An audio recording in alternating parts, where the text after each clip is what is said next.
want. Right, your wish is my command. All you people out there asking for the story to be a bit longer and a bit more entailed. I was out one day over Broughton, I have friends up there, been to see them, good kids, had something to eat with them. So I come out, I was in the Cosworth, driving down the road. Emeralds, Apple Orchard, that place, Emma? Yeah. So I'm driving along there, cop car comes towards me, and he's like half on my side, I'm half on his, we're both in the wrong really, so I just drove.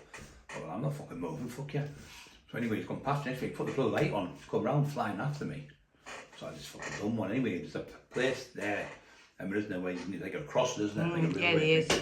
So I pulled near there, I've just pulled past it, and he's I'm in front because the D, and other things come down. So I can't get out because he's in the car. Anyway, it's going back up. And he tries to, he coming behind me, blocks me, so I just reversed backwards slowly, and he moved out of the way so I could come out. Anyway, I would come out and I just drove off. Next minute, there's another one after me. So I just put my foot down, chasing me, 2 cars, and then a motorbike. So I pulled at the side of the bike, and I just pulled over and I went, what do you fucking want? What do you fucking want, you dickhead? And he went, he's on his bike like that. Anyway, so I just drove around him, fucked off. And he went driving down this road up the Orchard, and it's pitch black, even though it's daylight because the trees are all clustered together. So they chased me like mad, but they couldn't keep up with the Cosworth. So I'm going through Middlesbrough. I left them, like that area there, I'd burnt them off anyway, so I got away from them. So I goes home, get something to eat. Anyway, the next day I come up, I hear a banging on the door. I just knew it was them. I looked out the window, there's about 20 of them, different cars, vans, all sorts. Armed response, I mean, they're all stood there, and they're all stood out. They haven't got the guns out or anything. They said, now we come on, there's the warrant out, be arrested for attempted murder on 2 police officers. Are you for fucking real? It's how we get in the van. I went, fuck off. So I went to the door, and I'm about 20 feet away from them, maybe more, and they're on the road. They haven't come to the door. They've come to the door, knocked in, they've walked back down the path. So they're all together in the big gang as usual. I was like, oh then, do you want to fucking go? And they stood there, and I said, shall we, Brian, there's no need for this, you're enough trouble as it is, come on, you come with us. I'll go in the car. They went, no, you've got to go in the van. I said, I'll go in the fucking car set. I'm not going in the fucking van. Anyway, these 2 CD got out. CID, sorry. These got out and went, oh, you can come with us. So I'll get in the little van. Look, they thought we got off the wrong foot. I went, shut the fuck up. Shut the fuck up. I don't want to speak to you. You're coming to arrest me for attempted murder on 2 police. A load of fucking shite again. You just won't leave me alone. I said, so let's go to the police station. We go to anyway. I remember his second name was Robson. So we got there and I had a brief. He was a barrister. He come and represent. He worked in Thornbury. So he come in and he was talking. He said, another thing, how come you've got a scanner, a police scanner? Went, well, if you took the time, it was polite and courteous, and if you took the time and you looked at that scanner, you would have found out that's tuned in to the aeroplanes not far from where I live, at the airport in Darlington. I said, calm down, do you need a break? Do you need a break from this? Do you want a glass of water? And he's like this, smirking the barrister, you know, I'm fucking torturing like they torture us. So I'm reversing the roles with him anyway. He goes, well, you could have been, I said, but could have been, isn't illegal, is it? He went, yeah, it isn't, so we moved on. So he said, well, who's the number 1 taxman? I went, the number 1 taxman, what do you think? I would think that would be the Chancellor of the Exchequer. I said, if you go and knock on number 10, that's the Prime Minister, and he'll locate you to it. I think it's next door, to tell you the truth. Oh, you think you've got a t-shirt with the number 1 taxman on, yeah? What's wrong with that? Well, that means you're just taxing drug dealers, yeah? Calm down. Getting all alienated again. You're screaming and shouting. Just calm yourself down. I said, it's a t-shirt, you know. So anyway, he said, well, we were charging you with attempted murder on 2 police officers. So I said, well, what was the allegation? I know the allegation, but what's the evidence? He said, well, you drove at them and in a manner they were in fear of their life. I said, well, they drove at me and in a manner where I was in fear of my life. So it's 6 and 2 3s. I said, so down Apple Orchard, the tree, it's light, it's dark, it's light, it's dark. I might have strolled over a little bit. So I took my car straight there, they call it no. Anyway, the charge was attempted murder, goes to court magistrates, and I got bail with Craig Beer. So I get bail, I'm out. So, this is, people say to me, I've done this myself. I'm driving along, I'm supposed to go to court this day, because I'm up for court for attempted murder 2 police. So I'm driving through a street, there's a lollipop woman there. It's alleged that I paid these, this is what the rumour was.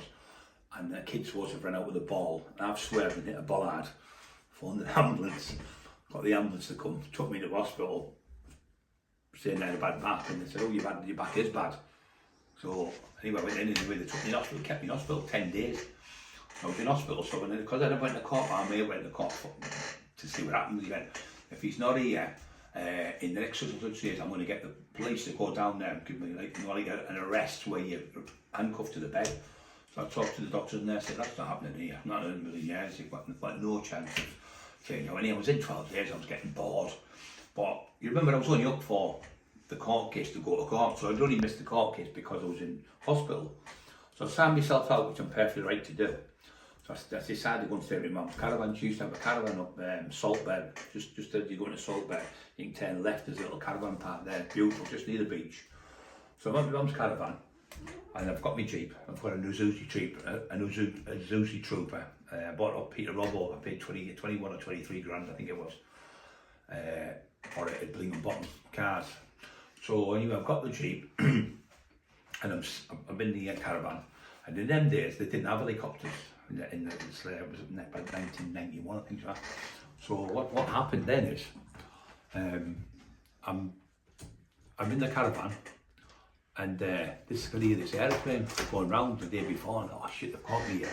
Anyway, nothing happened, but it was like a reconnaissance one. It was shared by North Yorkshire Police, like Cleveland Police, Hartlepool, I think Newcastle and Northumbria, they all shared it, and they'd go around certain areas taking pictures of cars and pictures of people's houses and just taking photographs to build up evidence for the police. So anyway, obviously they've seen the Isuzu Trooper there, because it's a massive big green thing, 3.1 with the bull bars on and everything. So that's parked, but what I've done is I've parked it 3-4 caravan, like say 20 feet away, but it's 4 caravans away from mine, so it looks like it's at the caravan where I've put it, at the back of it. So they've got their own fucking caravan at say 6 in the morning. I didn't know this till later on. They banged their own caravan went in, it's not me. So they've come back and they've sat and redone it again. It's all round the caravan, blocked off when you come in. You can't get out, there's only one way in and out of the caravan park. But there's a way you could get out, down to the beach where you can walk, but with having the Jeep, they've blocked it off. So this is the place, this is the place. Anyway, looked out there everywhere, rifles and everything all around. But this is for the driving offences, guys. This is for the driving offence. So I've looked out, went, okay, give me a chance. Well, I put my shoes out and get ready. I'm having the shave fest, I'm getting a wash. When I come on, I said, fuck it, I'm getting the shave fest. I always do this one. I'm not fucking going to court like a tramp. I'm going to court like, because I didn't have a shave. So I got a shave, let me do that.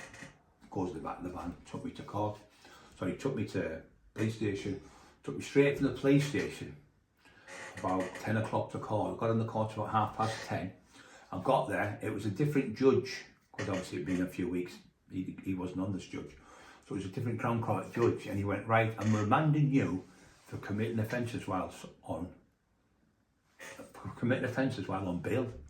What offence have I committed? He went, you broke your bail condition, you might not come to court. But I couldn't come to court, Your Honour, because I've been in hospital. I was in hospital for 12 days. I signed myself out of hospital, and I thought the police would probably just come and get me at the door or tell me to come back in. I'll get a letter from the courts.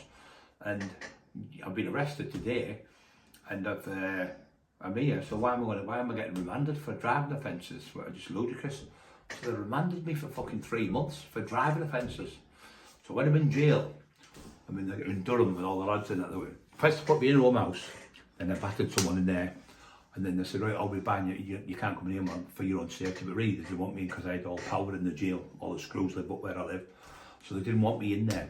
So they then shipped me to Durham. I was in there about 2 or 3 weeks, and then they shipped me out of there. But when they shipped me to Haverick, I was telling you that story another time, but when I went back to court, I went to court for the mayor and 2 police officers. So when we're in court, the coppers come. So the 2 cops give their evidence. He come at us in a manner that we think he was trying to kill us. So I said, can I just stop him there? He said, can I ask a question on it? He said, yes, you can ask. It's just a different judge, good judge this one. I said, did my car strike your vehicle? They went, no. I said, so how can that be classed as attempted murder? Surely if it hasn't struck you and it hasn't struck the vehicle, that can't be classed as attempted murder. The judge said, yeah, he's right, he's 100% right. So that got kicked out, the 2 attempted murders. But they still had me on driving, dangerous driving, they said. So the cop, it was hilarious this, he's there giving evidence, and he was stood, anyway, he stood up straight like this, and he went, so he comes in big bald head, he looked like a prick with ears. So he stood in the box, I'm wearing proper woolly back from Broughton he was. So he stood there, so then he goes, I was on my bike like this, and everyone in the court, even the judge, were all giggling like mad, because he was like, as if he was on a motorbike. He was giving the evidence like he was sat on a motorbike. He said, well, I looked at him and I seen him, but I didn't know who he was. So I went to the police station, I went and got his file. So I put my hand up again and said to the judge, carry on, Mr. Copple, isn't that illegal? I know the law, fucking shit up with it. Isn't that illegal for him to go to a file he doesn't know? How would he know which file to go to if he didn't know who my name was? So someone must have said, that's Brian Cockrell. He's gone to the file and he's ID'd me. Now, in law, if I'm right, Your Honour, I'm not trying to quote you, in law, you need 6 people up to 8 people in a lineup. It has to be a photographic lineup, and it has to be an inspector from another police station or higher to give fair play. And he has to stand in, I would have to stand in the lineup with these, or my photo would be with the other 5 or 6, 7 people, and he'd have to pick that out. He can go and get that. He said, can I just stop you? He said, yeah, he's right again. And he kicked that out as well. So twice I got them in court, but they still got me. And I finally went to court, and they gave me 3 years for a driving offence.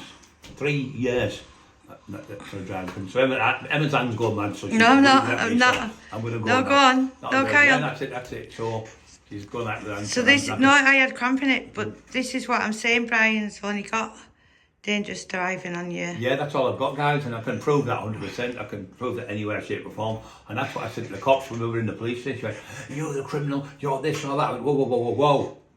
That's it. I find that offensive what you're doing. I'm an outstanding pillar of society. I'm a training instructor and I train, and that's what I do, and I wait at the doors.